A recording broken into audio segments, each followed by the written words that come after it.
Aston Villa 3, RB Salzburg 2. And what an emotional ride that was. Aston Villa second to Lyon, who have won 4-2, unfortunately. And we nearly screwed it up, man. We nearly screwed it up. Um, yeah, it was an emotional ride. Started off, we actually started off quite well, to be honest. Um, Calm, in possession. We just couldn't make anything happen. It was a bit of a weird one. Um, it was first half very slow, lethargic, nothing happening. We've had Elliot and Sancho working their ass off on the right hand side with a few good pieces of play, but we couldn't really cut through Salzburg with anything definitive. Um, Ollie Watkins, unfortunately, went off with an injury. I don't think it was anything too bad. I reckon it's like a 2 week injury, but it's safe. I think he might have twinged his hamstring, but it might come down to fatigue, really. Um, and then, yeah, so he gets taken off. We bring Morgan Rogers on. It's a bit of a weird sub, man. Like Morgan Rogers up front. Um, the way we're playing doesn't look like it's a game for Morgan Rogers. We needed the way we were playing. We needed someone who could hold up the ball. Like we wasn't counter attacking. We wasn't trying to play through balls. We didn't have it in us to have any sort of great chances. So yeah, first half we didn't take what we thought was a good opportunity to win a game, and then just as we thought things couldn't get any worse, um, we have a guy called Tyrone Mings here. He is not a ball playing defender. He's a typical English defender. Um, he's not really. He's not really a proper footballer. He's all he can do is defend. He blocks, um, clears. He's a long ball specialist. Not nothing you can really get hyped about in this day and age of football. Um, he's not comfortable in this formation, in this system, because it involves a lot of ball possession, ball retention, and we clearly seen it on their first goal in our box, messing around with it. He plays an awful attempt to pass the ball back to Martinez. Their player picks it up, passes it across the face of goal, and he just passed it into the back of an empty net, really. Lindelof tries his best to try and stop it. The commentators were talking all kinds of crap about Lindelof's attempts, but at the awkward angle of trying to kick the ball and stretch and all this stuff, it was always going in, let's be honest. So, yeah, man. Tyrone Mings. Tyrone Mings, man. Second half starts.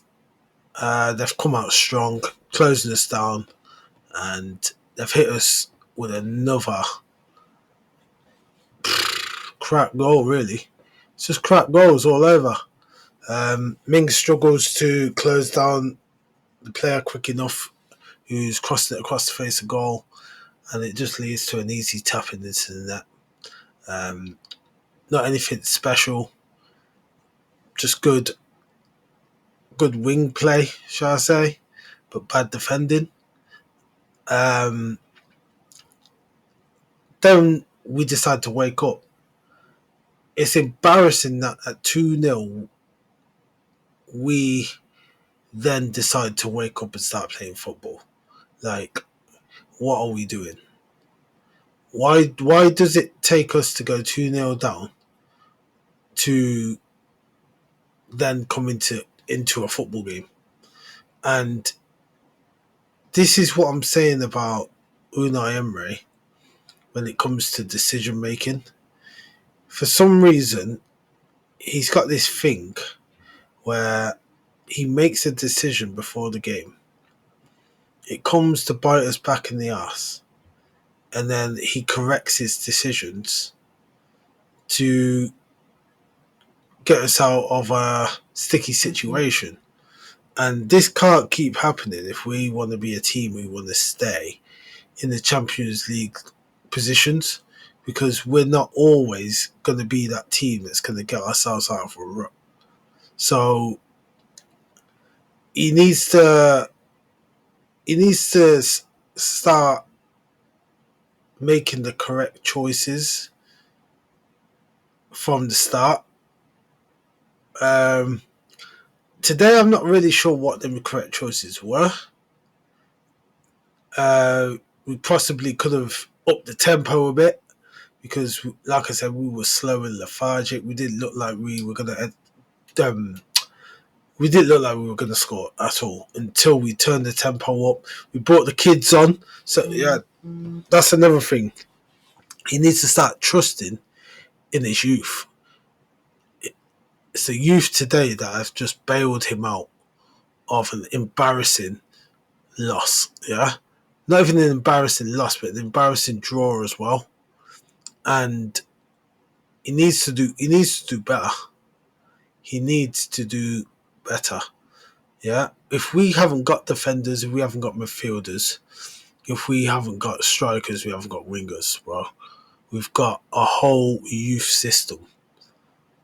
These youth are not going to get any better unless you play them, unless you put them under pressure and you put them in the team and you give them a chance to show us what they've got. And today they've absolutely got you out of the shit and won a crucial game, because now the top two teams in this competition have home advantage all the way up to the semi-finals. So this is the type of thing, yeah, that we need to be thinking about going into these games. Otherwise, we're going to be seen as the bottlers, because every time we seem to be in a good spot to make good impact, we always seem to mess it up. And this is where the mentality and the tactical, the tactical awareness of Unai is going to keep us at the top as a top 6 team.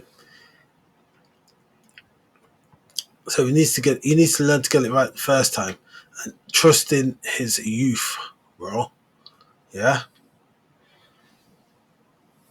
I can't even remember. Oh, there we go. So, first goal, second half, Morgan Rogers. Great piece of play. Yeah. And then we finally slid a ball through. Probably our first through ball of the game. Yeah. To Morgan Rogers. And near post, left foot, bang, straight in the back of the net. Great finish. Highly appreciated. Great player. That's literally our guy, in it. Second goal, I've typed about Tyrone Mings. Yeah, he had to score today. He had to, yeah, because the last time he played in European games, I'm sure he messed up again. And I put on Facebook, Tyrone Ming has to score today. He owes it to us, yeah, and he stepped up and he got that goal. Yeah, it doesn't take away his performance today, but he did what he needed to do as a captain and get us back into the game. So I'll give credit when credit is due, and the credit is due with his goal. Yeah, but I'm telling you now, this guy doesn't need to be in this team anymore. Yeah, because every single time he plays, He's awful, bro. He's so bad. He's not up to speed with the game anymore. The injuries have absolutely killed him. And he doesn't possess what is needed to be a ball-playing defender at all. Next in line was our bad boy wingers, yeah?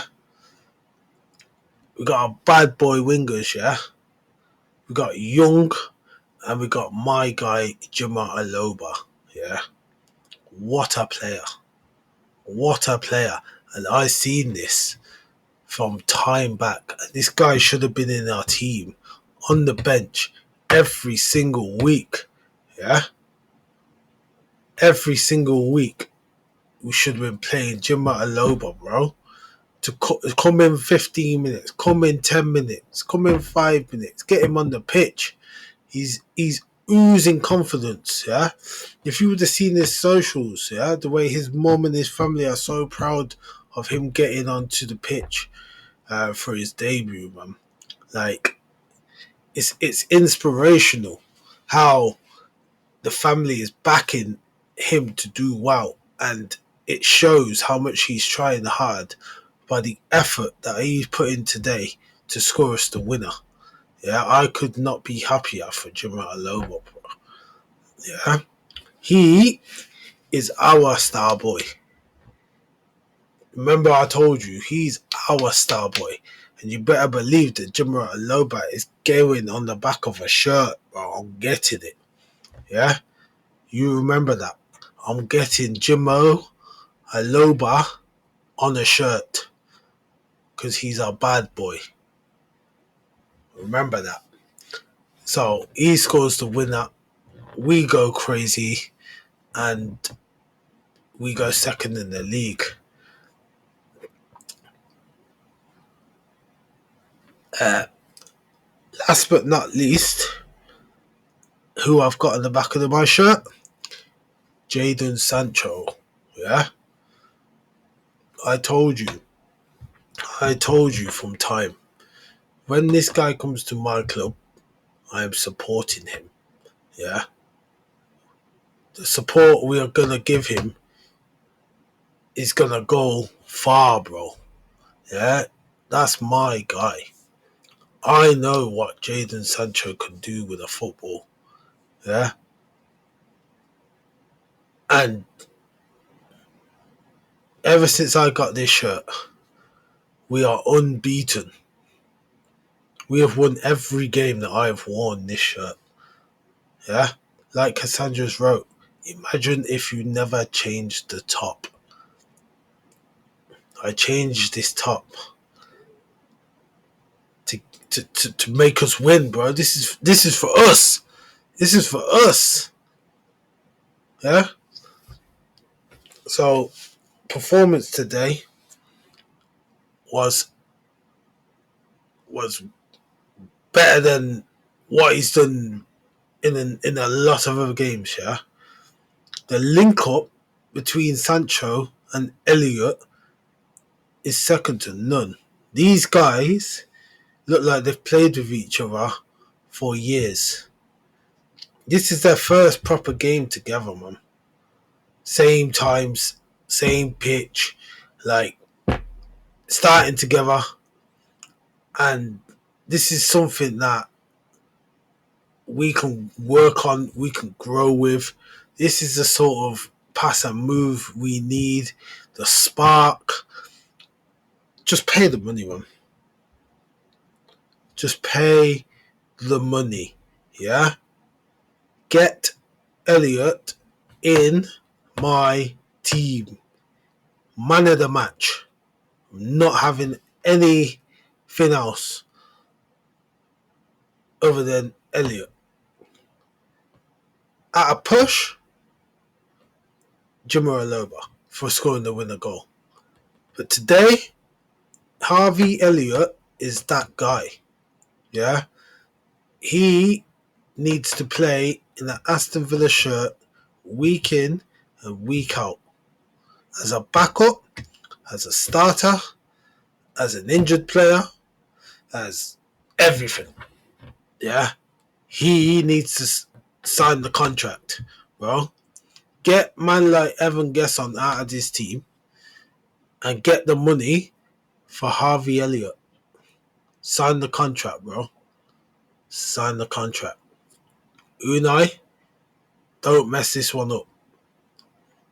Give Harvey Elliott the contract. Don't mess it up, bro. 35 M's. 35 M's, bro. Pay the money. Pay the money. Pay the money. Yeah? Hashtag pay the money. He is a spark that we need in our team. He is that guy. Yeah? He is one of our better players. He hasn't had a bad game since being at this club. Pay the money, bro. But yeah, amazing result today. Yeah, 3-2 Aston Villa. But it shouldn't have been this hard at all. It shouldn't have been this hard. So, Brentford, Sunday. I won't be live for this game. But I will be watching. I probably will be doing a match reaction late after the game. But it needs to be better from the start. And Unai Emery needs to put trust in his youngsters, like I've been saying. So it's Aston Villa 3, Salzburg 2. Remember to like, comment, subscribe to the stream. It's Key TV __1. Don't get it wrong. Yeah? Just to reiterate, sign the contract, Elliot. Yeah? Pay the money, Unai. I'm Key. Thank you for all stopping by, watching the stream. Peace.